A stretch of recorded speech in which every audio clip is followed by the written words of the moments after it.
Olá! O vídeo de hoje é sobre A Outra Morte, conto de Jorge Luiz Borges.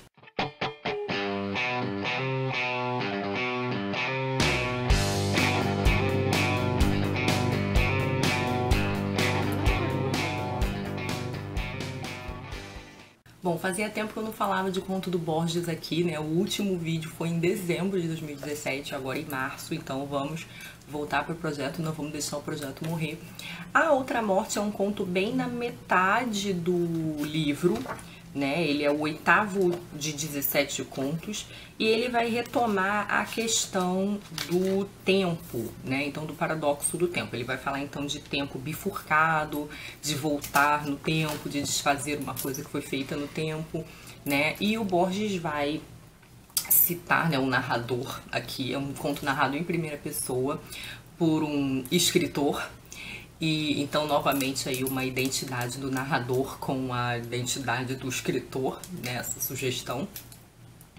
E ele vai contar a história do Pedro Damião, que era um gaúcho que teria lutado numa batalha da Guerra Civil Espanhola, da Guerra Civil Uruguaia, que foi a Batalha de Mazoler.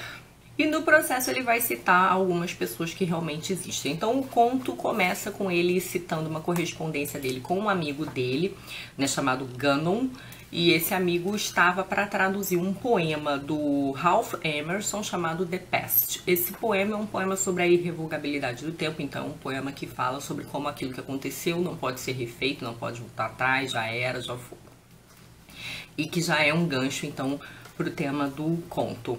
Então esse amigo dele, que quer traduzir esse poema, fala para ele que o Pedro Damião, esse gaúcho, morreu.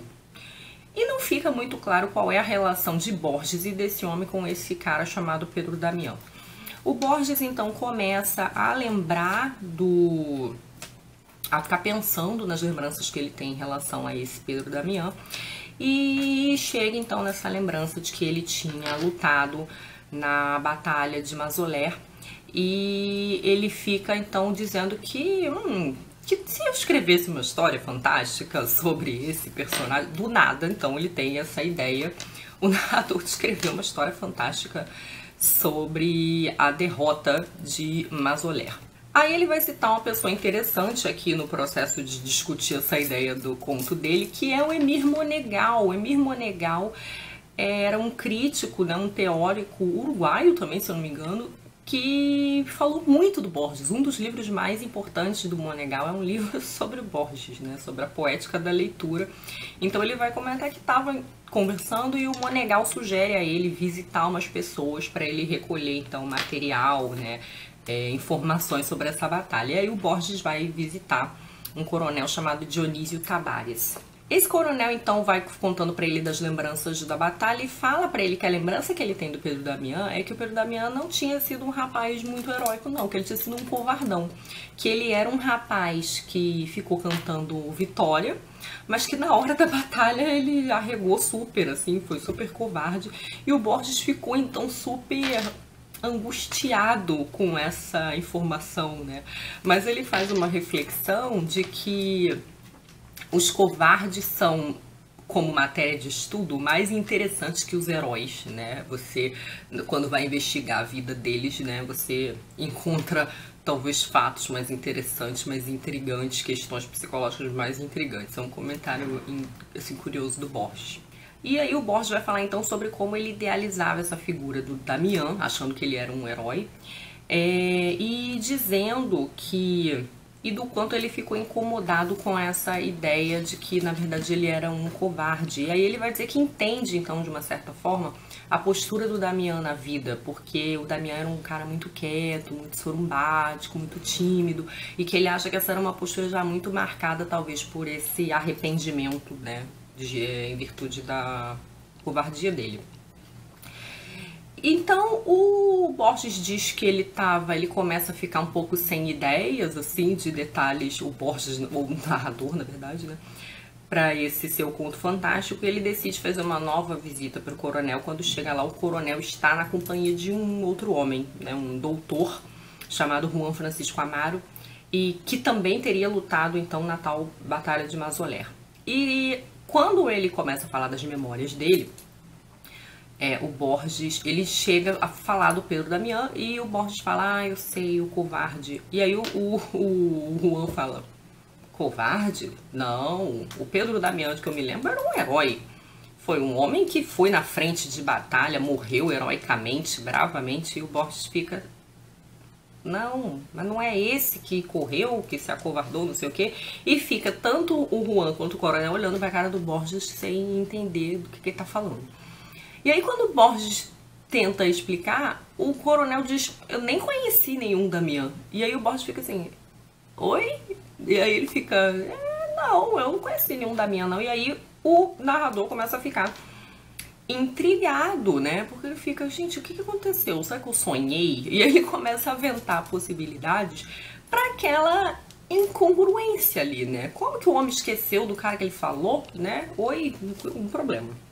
Ele faz uma pergunta para esse doutor Juan, que é como, na hora que o Pedro Damião, o que ele estava gritando? Aí lá, palavrões, que é o que todo mundo grita, mas ele também grita Viva Urquiza.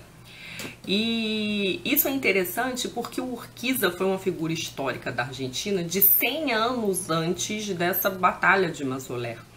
E isso já aponta para essa questão do tempo, a problematização do tempo, naquela questão que o Borges repete em vários contos, da repetição das coisas, né? Então que um herói em um momento é o mesmo herói do outro, uma coisa que um homem faz repetidamente, um ato que é uma repetição de outro é o mesmo ato, né? Então esse seria o mesmo ato. O fato de ele estar na batalha gritando Viva Urquiza é porque o ato heróico dele na batalha é igual a atos anteriores, então os atos que se repetem no tempo são os mesmos. Bom, então o Borges começa a aventar as tais possibilidades, o que será que aconteceu? E uma das pessoas que ele cita, com quem ele conversou e que teria dado uma hipótese para ele, que é a Ulrike von Kuhlmann, é uma pessoa que está citada nesse livro, não como personagem, mas como dedicatória, né? Ele dedica para a Ulrike, que acho que é uma mulher, o conto História do Guerreiro e da Cativa, né? Que é uma história que também tem a ver com a história da América Latina, né? A história da Argentina, uma história ligada até à avó do Borges, né? A uma lembrança da avó do Borges, enfim. E então ele bota no conto como se ele estivesse conversando, o que dá mais identidade do narrador com o próprio autor, né? Que a Ulrike então teria dito para ele que ela achava que ele devia ter morrido na batalha, mas ele devia gostar tanto da terra dele, que era Entre Rios, na Argentina, que ele pediu a Deus para fazer ele voltar. Então ele teria voltado como uma sombra, não uma pessoa real, mas como uma sombra, e por isso que ele era aquela pessoa tímida, apagada, para viver sua vida em Entre Rios. E aí o Borges não gosta muito dessa hipótese, porque fala, ele morreu, como é que ele pediu alguma coisa a Deus, né, depois morto, enfim. E aí ele fica pensando, né, ele já rejeitou a hipótese de que ele tinha sonhado, que ele acha que essa hipótese é muito fácil. Tem essa hipótese aí da Ulrike, e aí depois ele chega numa outra hipótese, por acaso. Então ele diz que está lendo a Divina Comédia, ele diz que está lendo o canto 21 do Paraíso, e surge então esse personagem que é o Pier Damiani. Pier Damiani foi um teólogo da Idade Média que, num tratado chamado De Omnipotentia, falava dos poderes de Deus, dentre os quais o poder de desfazer o que já tinha sido feito. Então, uma querela aí medieval de que Deus podia desfazer o passado, mudar fatos, né, mudar o acontecido. E olha que coincidência do nome, né? Pier Damiani, né? Com Pedro Damião. É o mesmo nome. E então o Borges diz que quando ele está lendo a Divina Comédia e vê essa passagem, porque Pier Damiani é um personagem na Divina Comédia, ele está no paraíso, ele lembra então do tratado dele. E aí vai lá ler. E aí ele diz que é por essa coincidência, né? Então aí você vê que a Divina Comédia surge como quase um texto oracular, né, para o Borges. Ele descobre, ele lembra dessa tese do Pedro Damiani de desfazer o tempo. Então o Borges, o narrador, chega na conclusão de que o que pode ter acontecido com o Pedro Damião é que ele de fato foi um covarde, mas ele viveu então a vida amargurando essa covardia, né? ter, né, ele sobreviveu, ele teria fugido, então, do combate, né, foi uma batalha perdida, mas passou a vida vivendo isso, e quando ele chegou, de fato, no momento da sua morte, ele teria desejado muito ardorosamente, talvez pedido a Deus, que ele voltasse para a batalha, ou para qualquer outra batalha, para que ele pudesse se redimir e ter um ato heróico. E então, o Borges, narrador, acredita que Deus pode ter, sim, então, cancelado aí o tempo, voltado no tempo, o que cria uma bifurcação, porque você vai ter Pedro Damião, vivendo dois momentos diferentes, duas coisas diferentes, duas histórias diferentes. Só que, né, a gente já viu aí várias histórias de paradoxo do tempo, viagem no tempo. O que a gente sabe que quando você muda alguma coisa no passado, você altera todas as consequências dele. Aí o Borges vai dizer uma coisa aqui muito interessante, vou ler essa passagem. Na Suma Teológica, texto de Tomás de Aquino, né, outro teólogo da igreja, nega-se que Deus possa fazer que o passado não tenha sido, mas nada se diz da intricada concatenação de causas e efeitos, que é tão vasta e tão íntima que talvez não se pudesse anular um único fato remoto, por insignificante que fosse, sem invalidar o presente. Modificar o passado não é modificar um fato só, é anular suas consequências, que tendem a ser infinitas. Dizendo com outras palavras, é criar duas histórias universais. Na primeira, digamos, Pedro Damião morreu em Entre Rios em 1946. Na segunda, em Mazoler, em 1904. Esta é a que vivemos agora, essa de 1904. Mas a supressão daquela não foi imediata e produziu as inconsequências que relatei. Por quê? Porque o coronel não só esqueceu do Pedro Damião, como uns dias depois ele lembrou do Pedro Damião. E aí mandou uma carta pro Borges dizendo: ah, não, é verdade, eu lembrei desse rapaz, ele morreu heroicamente. E o Borges ficou assim: o que acontece, né? O que tá acontecendo? Então ele percebe que essa seria uma justificativa, né? Como o tempo foi cancelado e foi bifurcado de uma certa forma, isso veio alterando o que já tinha sido e a memória das pessoas envolvidas. Então esse senhor, o coronel, ele primeiro esquece o Pedro Damião, depois ele lembra dele de modo diferente.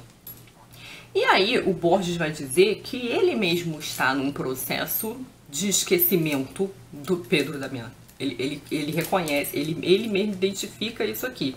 Então ele começa a dizer que suspeito que em minha narrativa haja falsas lembranças.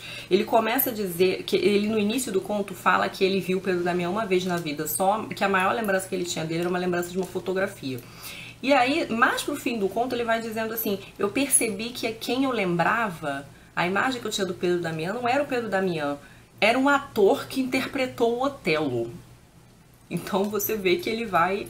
O Borges já entrou também nesse processo de esquecimento da primeira história. E aí ele vai dizendo: suspeito que Pedro Damião, se existiu, não se chamou Pedro Damião, e que eu o lembro com esse nome para algum dia acreditar que sua história me tenha sido sugerida pelos argumentos de Pierre Damiani. Então ele faz uma... Ele teria inventado um nome para esse homem, ele acha, né, e fica essa dúvida, porque foi mais fácil dele lembrar da história, porque tinha essa coincidência com a tese do Pedro Damião, o teólogo. Algo parecido acontece com o poema que mencionei no primeiro parágrafo, o The Pest, do Emerson, e que versa sobre a irrevocabilidade do tempo. Por volta de 1951, no futuro, porque esse é um livro de 49, acreditarei ter elaborado um conto fantástico e terei historiado um fato real. Então, lá em 51 ele já não sabe que ele terá historiado um fato real.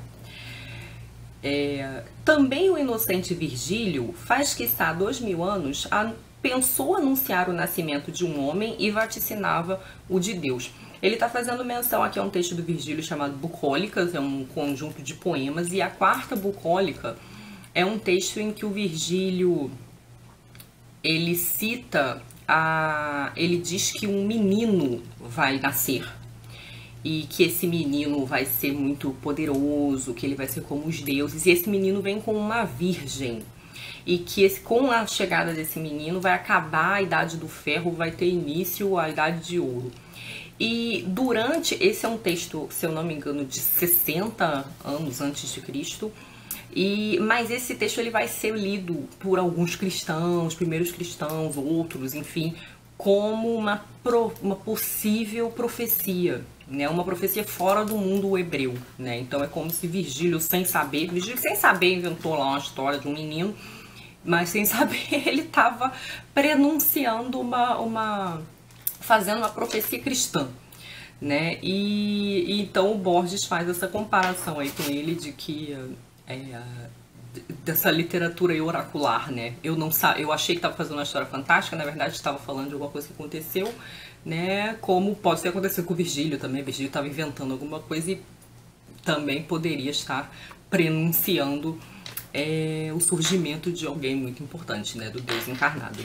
E é engraçado esse pedaço, então, porque você vê que tem uma metalinguagem, o conto é autorreferente, né? Porque esse narrador fala aí de uma história fantástica que ele queria escrever, que é um conto, é esse conto, né?